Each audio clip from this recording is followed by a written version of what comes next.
Labas vakaras, eteryje Dzūkijos televizijos žinios, trečiadienio įvykiai iškart po anonso. Šiandien žiniuose iš darbo atleista Alytaus teatro režisierė Dalia Kymantaitė. Jinai yra atleista už pravaikštas. 9 kartą vykusiuose Auksinės krivūlės apdovanojimuose dėmesys skirtas ir Alytui. Policijos pareigūnai kartu su kapelionu dalina atšvaitus pėstiesiems. Akcija yra labai svarbi tuo, kad mes turim saugoti vieni kitus. Loretos galerijoje pristatoma dailininkės Živilės Aržynytės tapybos darbų paroda Peizažai.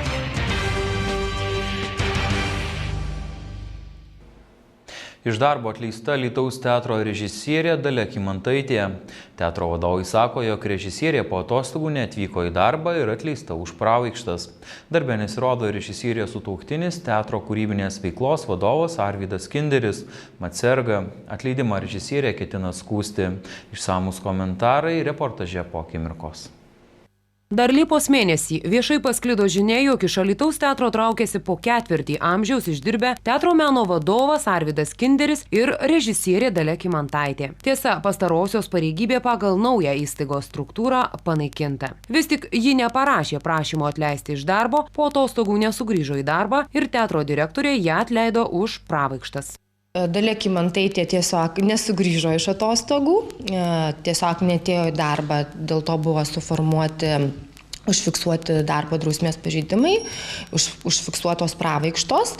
Po to jinai susirgo, turėjo nedarbingumą, berods 5 gal savaitės ir po nedarbingumo vėl nepasirodė darbe. Tai viso to pasekoje dabar jinai yra atleista už pravaikštas. O Arvydas Kinderis irgi tada, atsimenu, grįžo iš atostogų, neatvyko į darbą laiku. Paprašus jiems jį pasiaiškinimo nepateikė ir po to irgi turi nedarbingumą ir dar dabar turi nedarbingumą. Laukiam po nedarbingumą grįžtančio į darbą. Kaip informavo režisierės sutuoktinis Arvydas Kinderis, jo žmona šiuo metu užsienyje, o atleidimą iš darbo planuojama apskųsti. Jo, ją atleido. Aš žinau šitą, ją atleido. Ar tiesiog tai nesusipratimas, ar tiesiog jūsų žmona tikrai buvo apsisprendusi nedirbti teatre? Tiesiog, aš net nežinau, kaip čia yra ir pasakyti jos etatą, šiaip jau, panaikino, man atrodo, taip. Taip, bet atleido. Nuo rugsėjo 1 nebeliko tokių pareigybių. Taip, bet ją atleido už pravaikštas. Nežinau, žinokit, aš šitą žinau, bet aš nežinau, kaip ta situacija, kaip ten kas čia. Čia gal teisininkai aiškinsis, aš negaliu atsakyti šitą klausimą. Tai jūs planuojate apskųsti tą atleidimą? Tikriausiai taip, apskūstis.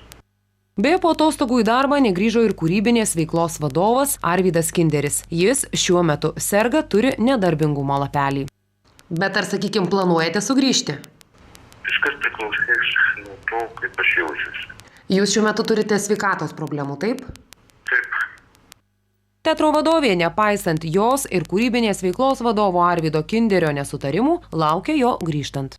Aš jau jam esu krūvą darbų sumašius, krūvą užduočių. Iš tikrųjų, jisai nenori turės atbūti 2 mėnesius, nes jisai pareiškia, kad jis nenori toliau dirbti, bet jis nenori dirbti naujoje struktūroje. Bet kokiu atveju pagal darbo kodeksą jisai kaip meno vadovas turės dirbti, dėl to numačius aš jam specialias užduotis ir jisai tiesiog dirbs. Aišku, aš manau, jam pačiam turėtų būti labai nepatogu po tokio, sakyčiau, gal kažkokio tokio pasisakymo, kad išeinu, bet niekur neišeinu. Tai manau, kad toks galbūt ir keistas bus jo sugrįžimas, bet aš tai labai laukiu, labai turiu daug darbų suplanavus.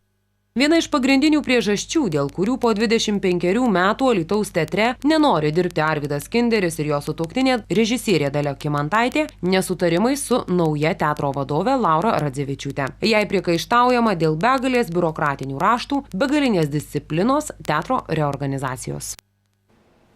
Minint savivaldos dieną, Lietuvos savivaldybių asociacijos organizuoja Auksinės krivūlės apdovanojimus, kuriuose už ryškiausias iniciatyvas ir darbus pagerbamos ir apdovanojamos Lietuvos savivaldybės. Tarp labiausiai pasižymėjusių pateko ir Alytaus miesto savivaldybė už dėmesį augančiai tėvynės gynėjų kartai.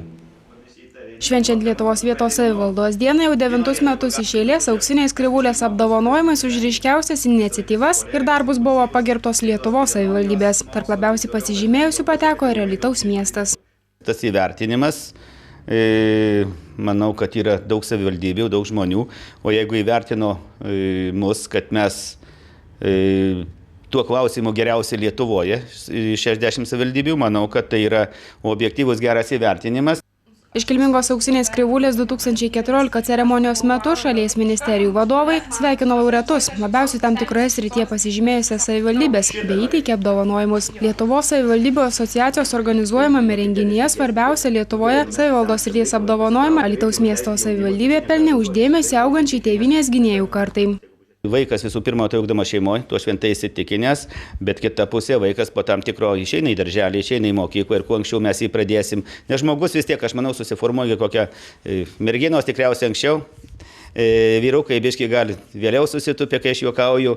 Sakykime, merginos mano supratimai kokią 14, vyrukai susiformuoja savo pasižiūrėžę, tai sakykime, šiais vaikais iki kokią 16. Galima diskutuoti, 2 metai tą pusę, bet faktas tame, tai kuo anksčiau pradėsi auklėti, kuo anksčiau įdėsi į smegenis, po to jau keisti savo požiūrį, kai susiformuoja žmogaus požiūris į gyvenimą, labai sunku keisti. Tai reikia nuo pat pradžių suprasti, kad kas tai yra tėvynė, kad tai būtų net žodžiai meilė, kad jos negali parduoti, išduoti, kad tai yra sava, kad niekur geriau nėra, kai, sakykime, Lietuvoje, o Lietuvoje kaip Alytui. Iškilmingos auksinės Krivūlės 2014 ceremonijos metu speciali padėka už rašinius profesionaliai aptariančius savivaldos galimybes ir veiklos rezultatus skirta ir Alytaus naujienų žurnalistė Indrė Mikelionytė Pranculevičienė. Alytaus apskrities vyriausiasis policijos komisariatas kartu su kapelionu priešakyje dar kartą ėmėsi iniciatyvos priminti gyventojams, jog tamsiu paros metu būtina segėti šviesą atspindinčius elementus. Vakar nuo pat ryto gatvėje sutiktiems alytiškiams buvo dalinami atšvaitai. Alytaus apskrities vyriausiojo policijos komisariato kelių policijos valdyba dar kartą įspėja atšvaitų nenaudojančius pėsčiuosius, dviratininkus ir kitus eismo dalyvius apie rudenį padidėjusį pavojų tamsiuoju paros metu likti vairuotojų nepastebėtiems. Pareigūnai kartu su kapelionu gatvėje sutiktiems alytiškiams dovanojo atšvaitus ir priminė jų naudojimo privalomumą ir svarbą.